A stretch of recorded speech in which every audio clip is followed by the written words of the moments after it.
Alors, bienvenue Mendel Samama, vous êtes rabbin de Strasbourg. Vous intervenez aujourd'hui au congrès du Conseil de l'Europe sur le débat sur les cimetières juifs et la responsabilité en fait des collectivités locales pour empêcher les actes d'intolérance et de destruction. Comment expliquez-vous la résurgence d'actes d'intolérance?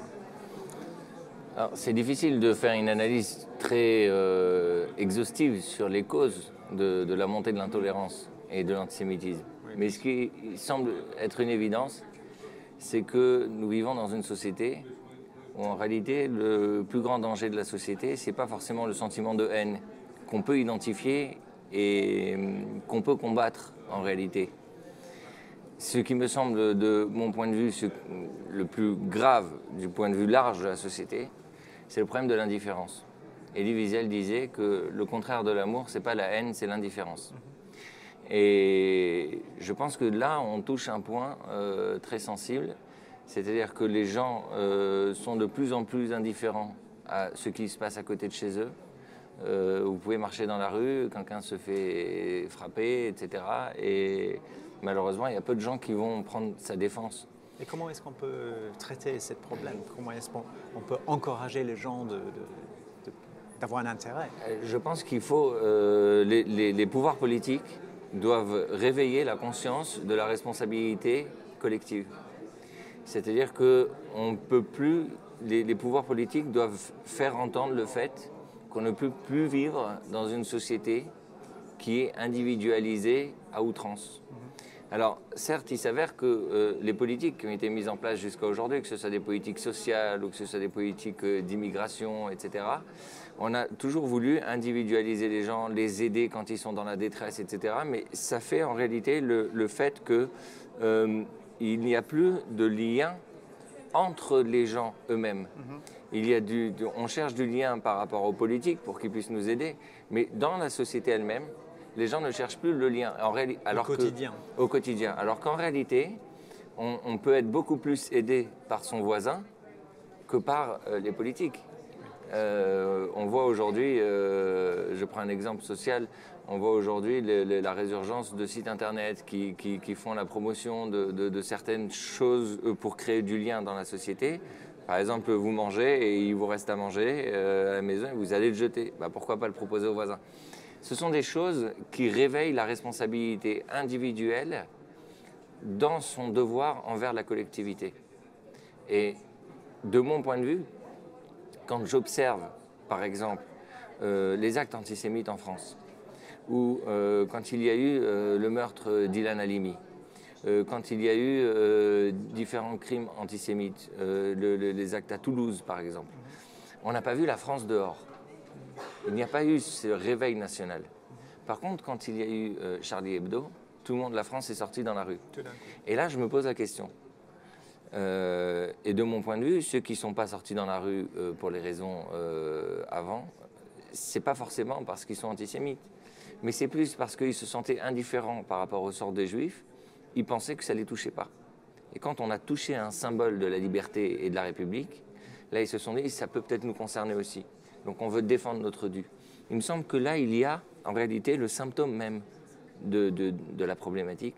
C'est-à-dire qu'on ne se soucie plus de l'autre dès lors qu'on se sent étranger à sa problématique. Alors que si on partage la même problématique, oui, on va se soucier de l'autre. C'est peut-être ça qu'il faut changer. Et en fait, le Charlie Hebdo, c'est un bon exemple, parce qu'à la fois, il y avait une attaque sur le supermarché Kosher à Paris. Alors, je suis moins optimiste que vous, dans le sens où je pense que la plupart des gens qui sont sortis, c'est d'abord parce qu'ils se sont dit qu'on touchait à leurs propres valeurs. Et ensuite, ils se sont dit, oui, il y a aussi le problème des Juifs. Donc, évidemment, je jette la pierre à personne. Et d'ailleurs, je ne condamne personne.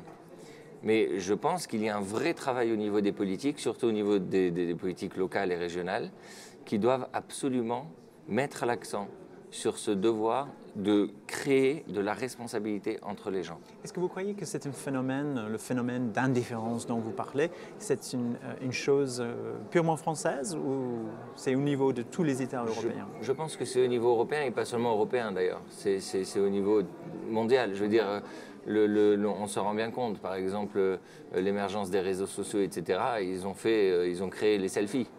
Or, le selfie, c'est purement selfish. Je parle à moi-même, tout à fait. Donc, on se rend bien compte que c'est mondial. Je dis souvent qu'on est dans un monde de plus en plus ouvert avec des sociétés de plus en plus fermées.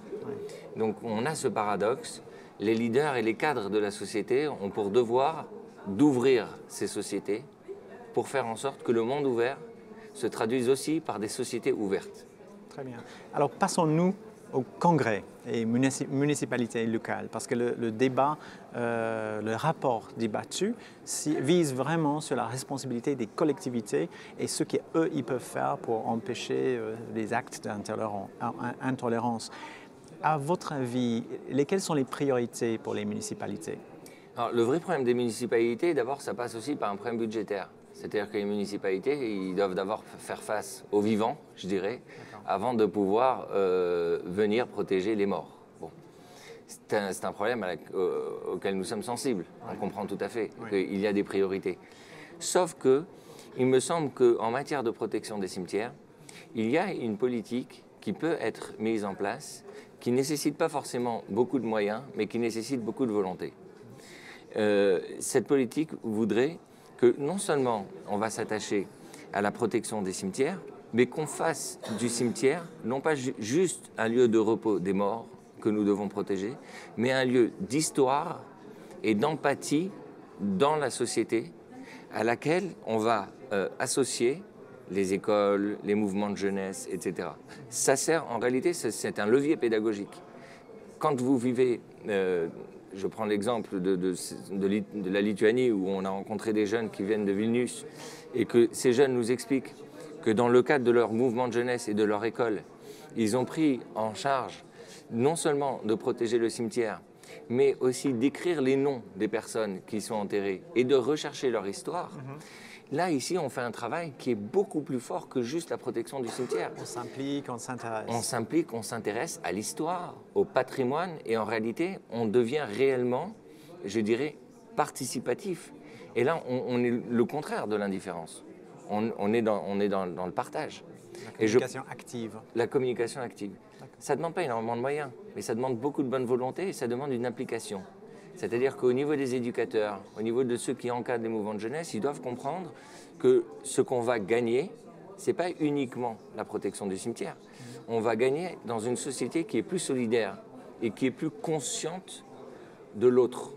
Parce que là est le vrai travail, le réveil de la conscience de l'autre. Et l'exemple dont vous parlez des Lituaniens, les jeunes qui sont venus en France, il s'agissait d'une initiative municipale avec la municipalité de Strasbourg?